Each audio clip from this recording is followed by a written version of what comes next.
and welcome to the strategic analysis video, the penultimate video in this pre-scene video series for the February 2016 management case study exam on Pizzatime.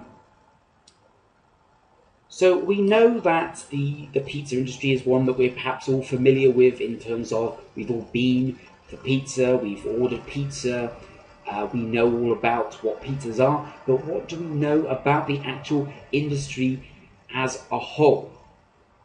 What are the actual logistics behind the pizza restaurant industry? And that is the case that is being analysed in this particular pre-scene. So we know that Pizzatime is a successful company based in Ireland, has a very substantial market share of the Ireland pizza market and has large revenues and apparently a very large customer base too, given the amount of restaurants. So the way we're going to go through this particular video is using this rational model. So this is taking a look at where we are now and using these various different business models to assess the current situation, where we want to be, and how we are going to get there. So let's begin by looking at where we want to be. Where does Pizzatime want to be in the future? And to do this, we have to make sure that the company is going to continually meet its stakeholders' needs. So let's begin. And we'll begin with mission statements. Now, I'm sure you all know what a mission statement is. It's a statement that explains what the business is all about. Why does it exist, and what is it trying to achieve? Now, there wasn't any mention of a mission statement in the pre-scene other than references to slogans, but that's more of a marketing thing. There was a bit, however, when it came to its expansion into Peeland about trying to become the main dominant provider of pizza within Peeland. So that would perhaps be a mission statement. And now, what are the four elements of mission statements? Well, I'm sure you've heard of this before, that Campbell set out the key elements of mission statements. So let's take a look at these now. So purpose. Why does the organization exist? Who does it exist for? And what is it trying to achieve in the long term? Now, we know that Pizzatime exists to provide a good pizza-based meal to customers, to consumers. The aims to please all demographics, particularly families with young children. And it mentioned that families with young children are particularly well looked after when they come into the restaurant. That a lot of good customer service is catered to young children, families with young children. And we know that they want to become an even stronger company. They want to be the leading provider of Ireland pizza in Peeland and hopefully in Sealand too. So how will the organisation compete? We're moving on to strategy now. And as I've mentioned before, it's very difficult to compete with a product such as pizza because it's a highly commoditized product. There's very little to separate you. So perhaps they could differentiate themselves by providing this extra customer service, the eat-in experience, which is perhaps far better than your pizza to goes, your just home deliveries, where people are just eating the pizza in their home. You're building an experience as part of selling the pizza. And then we have values. What does the organization stand for? And I've given you a few things here, such as quality, value for money, and innovation. Now, we know that quality and good customer service apply to Pizzatime because it was mentioned several times throughout the pre-scene. They put a lot of effort into maintaining quality, maintaining reputation of the brand, and about providing great customer service. They also mentioned about innovation before and how they want to be a leading light in bringing in newer, healthier alternatives and healthier versions of their current product range. And finally, we have policies, so the kind of things that people are expected to follow within the organisation.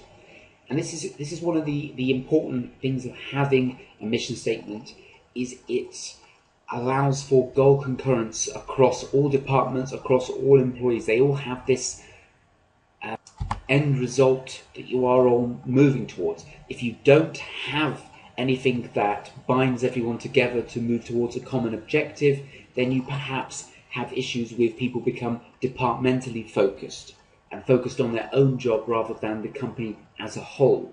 So you have to ensure that you have a lot of policies in place to keep people focused on the overall goal of the company. And that can perhaps be increasingly difficult for a company such as Pizzatime, where it's a franchised organisation. 50% of its restaurants are franchisees, and therefore those people are in a sense self-employed for themselves. They are just using the Pizzatime branding for that purpose. So you have to install values upon your franchisees and help them to make sure they follow them by regular supervision, regular checking, etc., to ensure that they are following the policies of the organisation. And the reason why this is quite an important section is because there was no mention of a mission statement in the pre-scene, and therefore you may be asked a question on the values of a mission statement. What is good about it? What kinds of mission statements could Pizzatime put in place? Now the next one, we have objectives and performance measurement. So this is not quite as big picture as a mission statement. It's when you break down your mission statement into objectives for the organization going forward, how these objectives will eventually allow you to meet your overall target of your mission statement. So examples I've put here are things like efficient planning, motivating staff, and accurate performance measurement. Now, performance measurement is quite a difficult one here, because when we were looking at the pre-scene and we saw that section on costing, it looked like that the individual restaurant managers and indeed the regional managers had very little control over costs. A lot of those costs were purely down to the central processing plant and the central office, the corporate office. So it might be very difficult to judge the performance of the managers and the restaurants on financial terms, because the finances were ultimately controlled by the head office. We were given very few targets in the case study, as in profit margins for each individual restaurant and revenue targets, etc. And if they don't have specific targets, specific strategic objectives for the organisation as a whole, and indeed for the regional offices and for the individual restaurants, then that's perhaps a weakness in the company's planning. It's very good to have plans in place because it helps keep employees focused. And I've also suggested that a balanced scorecard might work here. Now, I'm sure you know what a balanced scorecard is, but I'll just reiterate. It's essentially when you judge performance on a range of different factors, not just financial factors, which of course we know will be very difficult given that finances are controlled by the head office, or mostly controlled by the head office. But there are a few other ways in which they could score the performance of the individual restaurants. Now, for example, they said that customer service is very important. So you could perhaps judge a restaurant based on the feedback from customers, set a target in place that they must have a 90% satisfactory rating or something like that. Or from the more ethics and CSR approach, it was said that the employees of individual restaurants or of the company as a whole are allowed time off to go and do things that benefit the local community.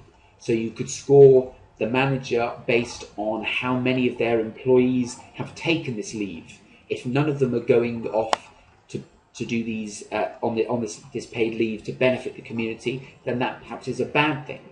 And you need to ensure that employees do this by perhaps bringing in a mandatory quota of attendance to this paid leave to help the community.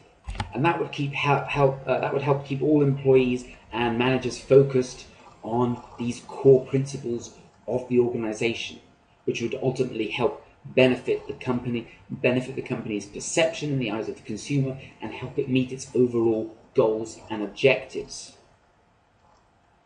Now, on to governance. Now, we know that governance is the way in which organizations are directed, administrated, and controlled.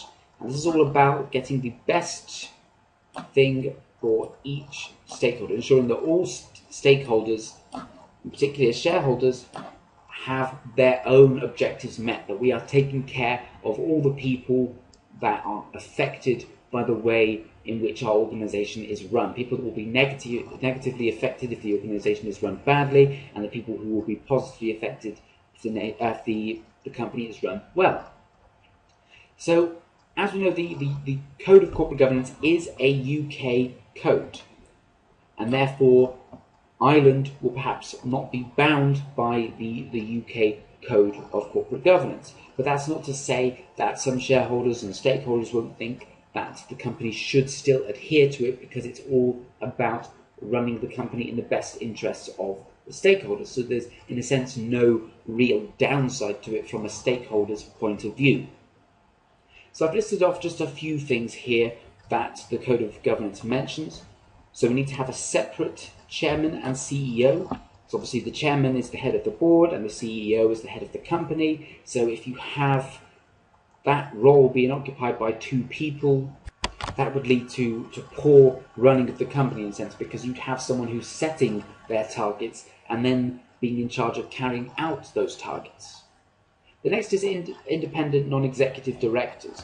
So these are people who are not being paid directly by the company, they are not properly employed by the company, they are there to act as independent moderators to ensure that the executive directors are running the company in the best interests of the company. And then you have the audit, nomination and remuneration committees. So these are the people who are in charge of deciding which executive directors should sit on the board and how much they should be paid, and indeed auditing the board and the organisation as a whole to ensure that it is being run well. And risk management focused is, as it says on the tin, so to speak, is all about ensuring that the company is preparing to deal with certain risks should they come up, and has planned for issues that the company may face. Now, this is all about perhaps sustaining the long-term growth of the company. A problem that you often have with governance is that directors are only there for a short amount of time, and they do what is best perhaps for them to get their bonuses in the short term, and sometimes boosting short-term performance can come at a cost to the sustainability of long-term performance, which of course is what these stakeholders who are going to be invested in the company for longer will want. They would rather have consistent long-term performance than a few good years of short-term performance. Now, disclosure of directors' pay is important because it's necessary to show that directors are being paid a fair wage, that they have earned that wage, and sometimes this can have quite an impact on the perception of the company. If the company is doing very poorly and people, lower level employees are getting made redundant, for example, as a result of this poor performance, yet the director is walking away with a £10 million bonus at the end of the year despite massive losses of the company, then that looks bad in the eyes of the public. And so the reason why it has to be published is so that people make sure it is fair. So if they don't have to publish it, then they can give themselves as big a bonuses as they want and no one will ever find out about it. So there's an initiative here to ensure that directors only pay themselves a fair wage because they know that people are going to find out about it. And the next few things here are all to do with decision making. So you can only blame a director for poor decisions if they had all the information relevant to make those decisions and all of the directors were involved. If you have a director who is dominating the board and making all the decisions, then that is poor governance. The point of a board is that it is a democracy in a sense where everyone has the chance to air their views and their opinions and then come up with a suitable conclusion based on that. And the final two here are all to do with meetings with shareholders. So regular meetings with institutional shareholders, so these would be your major shareholders, possibly your pension schemes, etc. And then the use of the annual general meeting, which of course is a once a year at least meeting that the directors can have with the shareholders, and any shareholder, no matter how many shares they have, is allowed to attend that and is allowed to air their opinions. So when we look at governance and we apply it to Pizzatime, what kind of things can we see in relation to what makes up good corporate governance? Well, for starters, they only have 2 non-executive directors. Now, the chairman is also supposed to be a non-executive director, but their status is currently unknown. It didn't say whether the chairman was an executive director or a non-executive director, or if he were or she was the old CEO, in which case that is also perhaps a conflict of interest. Now, less than 50% of directors is often seen to be poor practice. You should have an equal balance of executive directors and non-executive directors, including the chairman. And the code suggests that the ideal number of members for a board is 12, with 6 executive and 6 non-executive. I also spoke in the previous slide about the importance of an audit, remuneration and nomination committees. There was no mention of those whatsoever. Doesn't necessarily mean that they don't have them, but they just didn't mention it. So if you are asked a question on governance and whether the company is adhering to good governance, you could argue that without an audit, remuneration and nomination committee, they are not. And then I've just put some other things here that they do not mention. There was no mention of reporting on the director's pay, about meetings with shareholders, use of the AGM, etc., or on how information and performance is reported back to the directors. Now again, that's not to say that they don't have these systems in place, it just wasn't mentioned in the pre-scene. And if it turns out that they don't have these good systems in place, then that is potentially poor governance, and it's a weakness in the company and in the company's setup.